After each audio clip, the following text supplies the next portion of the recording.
ఏమంటే ఆషాఢం ఒడిసి శ్రావణం వచ్చిందో పూజలు అప్పుడే షురువైనాయి. ఇక కొందరైతే అమ్మవారి విగ్రహాలు పెట్టుకొని పూజలు చేస్తుంటారు కదా. కొన్నొద్దులైతే శావితి నాడ అంతటా వినాయకుని విగ్రహాలు పెట్టుకొని నవరాత్రులు పూజలు చేస్తారు కదా. కానీ గీడ గిప్పుడే విగ్రహం పెట్టిర్రు. అది కూడా ఈడ కాదు ఆడ కాదు, ఏకంగా అమెరికాలని. మళ్ళీ ఆ దేవుడు ఎవరో తెలిస్తే మీరైతే నోరు తెరుస్తారు పక్కా. పుట్టిన సంటిపోర నుంచి మొదలు పెడితే పెద్ద మనుషుల దాకా చాలా మంది ఆ అంజన భక్తులే ఉంటారు. శనివారం వచ్చిందంటే చాలు 10 కొట్టేదాకా మంచం దిగనోళ్ళు కూడా పొద్దుగాల 6 గంటలకే నెత్తికి పోసుకొని గుడికి పోతారు. అగో అంత భక్తి ఆ అంజని పుత్రుడంటే అందరికి. ఇగో ఆ అంజన భక్తులందరూ తప్పక చూడవలసిన ముచ్చట్నే ఇది.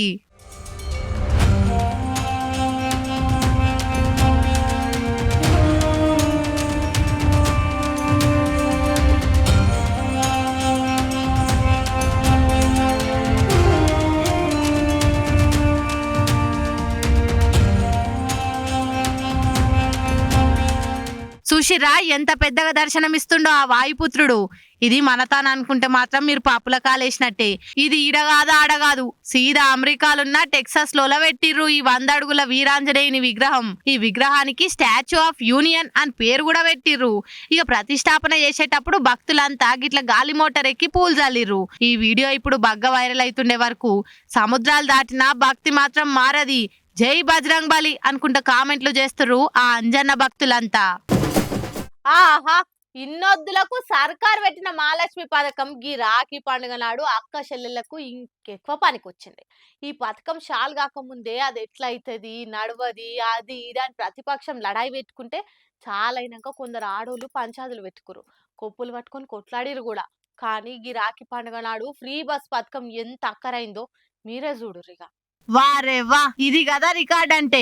ఇప్పుడు అనురెవలంటారో మహాలక్ష్మి పథకం ముత్త దండుగా అని. కాంగ్రెస్ సర్కార్ అధికారంలోకి వచ్చుడుతోనే ఇచ్చిన మాట ప్రకారం ఫ్రీ బస్ చాలు చేసింది. ఇక అది ఏమంట షురువు అయిందో కొప్పుల నడుమ పంచాదులైనాయి, పార్టీల నడుమ కొట్లాటలైనాయి. అయినా కూడా తగ్గేదేలే అన్నట్టు సర్కార్ గీ పథకం మటుక ఆపలే. ఎన్ని పంచాదులైనా ఎన్ని కొట్లాటలైనా ఫ్రీ బస్ పథకం అయితే ఆపేదేలే అన్నట్టు ఉరుకుతున్నందుకు ఈ రాఖీ పండుగ మంచి పేరు తెచ్చింది.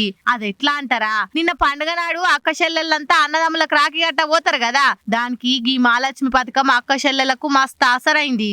ఇది ఏదో మీది మాటలకు చెప్తున్న మాట కాదు, పక్కా లెక్కలతోనే చెప్తున్నాం. నిన్నొక్కనాడే 64 లక్షల మంది దాకా ఆర్టీసీ బస్సుల తిరిగితే అందులో ఉత్త మహాలక్ష్ముల లెక్కనే 42 లక్షల దాకుంది. అంటే చూడుర్రి ఏ తీర్ల అక్కడికి వచ్చిందో గీ పథకం. ఈ లెక్కన చూస్తే వచ్చిన కట్నాలన్నీ బస్సు ఛార్జీలకే పోకుట ఫ్రీ బస్సు బాగానే మందిని పండుగ నాడు నిమ్మలం చేసింది. ఇలా ఆర్టీసీ డ్రైవర్లు కండక్టర్లను కూడా మెచ్చుకోవాల్సిందే. పండుగ నాడు కూడా డ్యూటీలెక్కి బస్సులో వచ్చిన అక్క చెల్లెలను తోడ ఉట్టినోళ్ళ లెక్కనే దొలకపోయినందుకు సర్కారు కూడా మెచ్చుకుందాలను. ఇక ఇది చూసినాక ఇప్పుడు అనుర్రి మొన్నేమో అంటారు కదా ఫ్రీ బస్ గురించి, నోరొస్తలేదా ఎట్లా అనుకుంటా దెప్పి ఓడుస్తుంది మన సర్కారు. ఏ పథకం అయితే ఏంది గాని పబ్లిక్ ఆసరైతే చాలు అనుకుంటా మాట్లాడుకుంటుర్రు అంతా.